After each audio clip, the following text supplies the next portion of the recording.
Bienvenidos a Milenio Mercados en Perspectiva, aquí como todas las semanas con el licenciado Jorge Gordillo, director de estudios económicos de Cibanco, y su servidor Manuel Somoza para platicar de temas económico-financieros en México y en el mundo. Yo iniciaría esta charla diciendo que fue una semana atípica, sobre todo porque el mercado más grande del mundo estuvo cerrado prácticamente 2 días, el jueves y la mitad del viernes, por las festividades de Thanksgiving, esto es en Estados Unidos. Sin embargo, yo diría que los mercados tuvieron un comportamiento interesante en la semana, y digo interesante porque fueron capaces de sostener los rendimientos tan importantes que se han obtenido, sobre todo en el mes de noviembre y a lo largo del año, los vamos a platicar. El Nikkei en la semana subió el 0.12%, pero en el año trae un incremento muy fuerte del 28.86%. Estos rendimientos son en la moneda local. El Shanghai Composite, este sí es un índice importantísimo en China, que no ha tenido prácticamente rendimiento en el año, perdió el 0.44% en la semana y en el año ha perdido el 1.56%. China y este índice pues son quizá las bolsas que más han resentido todo lo que ha sucedido este año en números bastante negativos. En cambio, en Europa, el rendimiento del Eurostock 600 fue positivo en 0.69 y en el acumulado del año trae un rendimiento del 8.02 en euros, lo cual no es malo. El Dow Jones creció 1.07 en la semana y trae un 6.56 en el año. El Dow Jones ya no es un índice tan importante porque tiene muy pocas empresas de carácter industrial. En cambio, el Standard & Poor's, que es el índice más robusto que hay en los Estados Unidos, tuvo un crecimiento del 0.91 y un rendimiento en el año del 18.64. El Standard & Poor's, como su nombre lo dice, incluye las 500 empresas más importantes en la bolsa de Nueva York. Y el índice que cobija la mayor parte de las grandes tecnológicas, que es el Nasdaq, subió 0.82 con un incremento en el año del 36%. Esto ha sido francamente magnífico. También hay que decirlo, el Nasdaq fue el índice que más perdió en el 2022. La Bolsa Mexicana de Valores tuvo un pequeño incremento de 0.44. En el año traemos un rendimiento en pesos del 8.74. El peso se apreció 0.10% con respecto al dólar y también hubo una apreciación importante en cuanto al euro. O sea que eso es lo que tuvimos en los mercados, que como dije fue una semana bastante atípica porque no se completaron todos los días en el mercado más importante del mundo. Yo continuaría diciendo que en Estados Unidos la discusión sigue siendo sobre la tasa de interés, cuándo va a bajar, si esta que vimos fue la última alza, si ya no vamos a ver alzas posteriores. Y yo creo que aquí el licenciado Gordillo nos tiene nueva información sobre lo que piensan los mercados y también sobre lo que piensa la Reserva Federal. Adelante, Jorge. Muchas gracias, Manuel. Saludos a todos.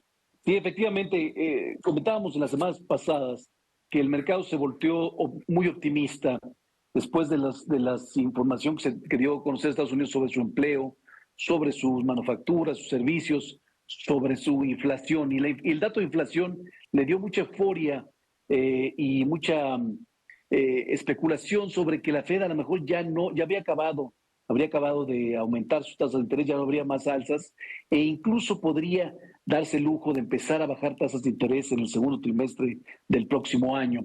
La siguiente información del mes, estas 2 semanas que quedan, decíamos, era información secundaria, que ya no tendría tanto impacto en la percepción del mercado, pero siguió jugándole a favor.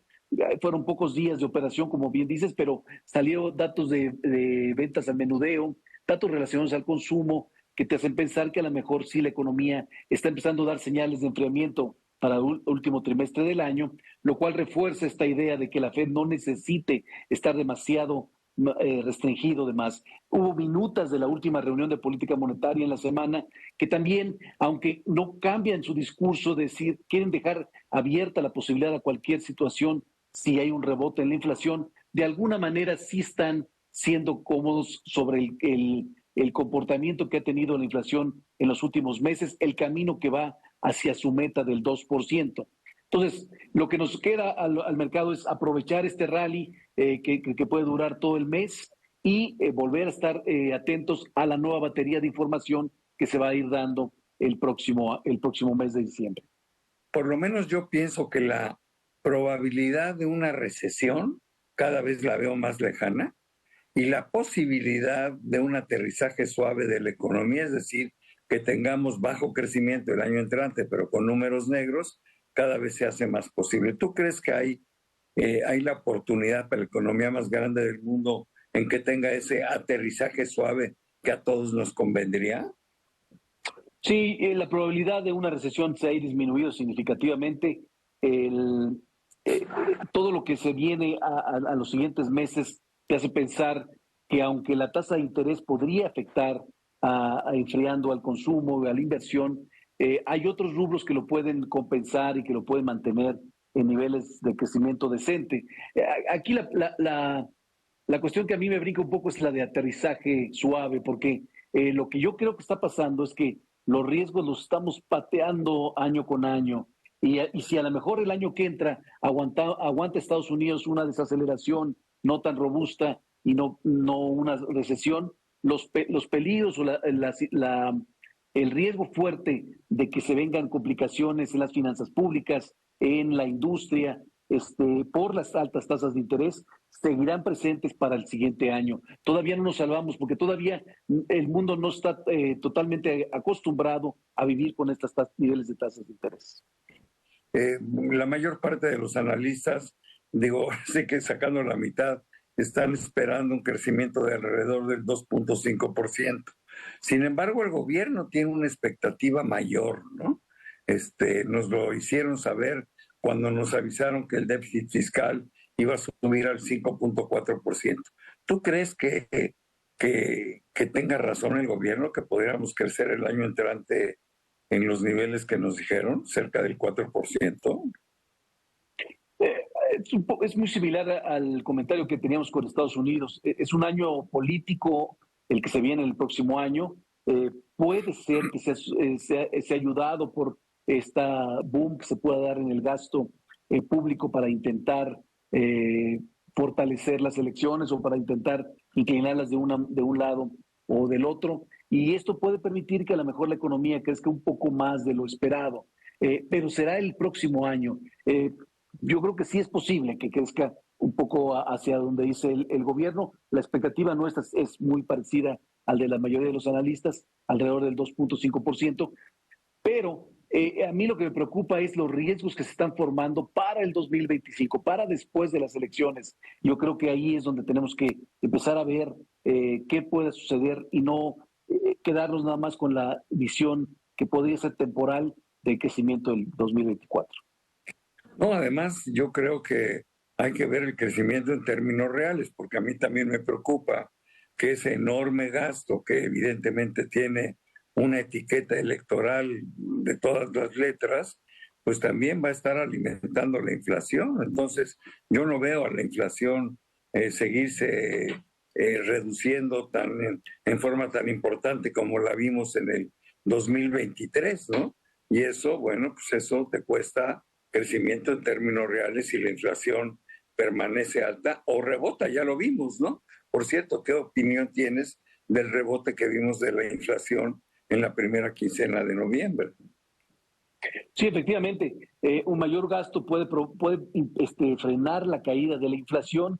Frenar la caída de la inflación lo que podría implicar es que las tasas de interés se mantengan altas, anormalmente altas por más tiempo, y entonces en algún momento sí podría terminar afectando a la actividad económica. Por eso decía que el riesgo se está pateando y a mí me preocupa más o me preocupa en algún momento del 2024 o 2025.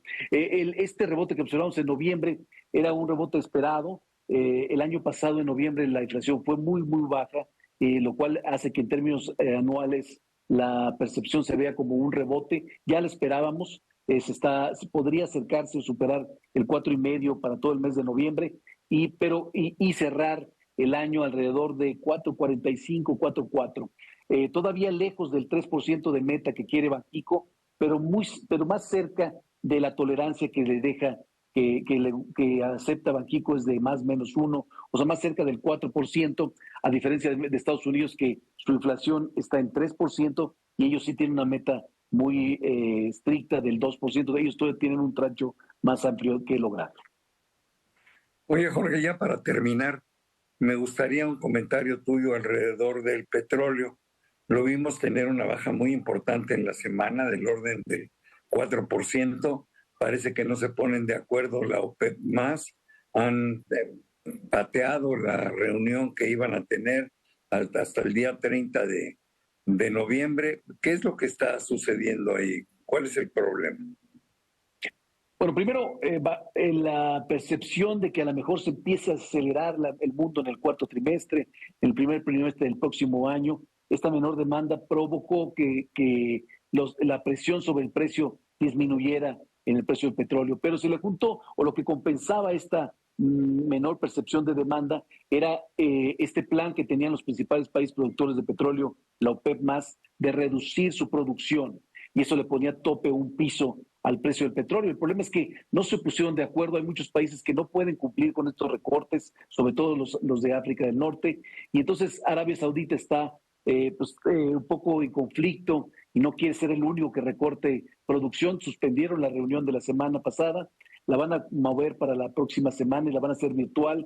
Todo eso fue suficiente información para que el mercado reaccionara diferente, y por eso vimos una baja muy importante en el precio, que quizá no sea temporal. Yo creo que sí van a terminar, por lo menos, de llegar a un cierto acuerdo que va a regresar el precio más cercano a los $80 por barril, que es donde se sienten más cómodos.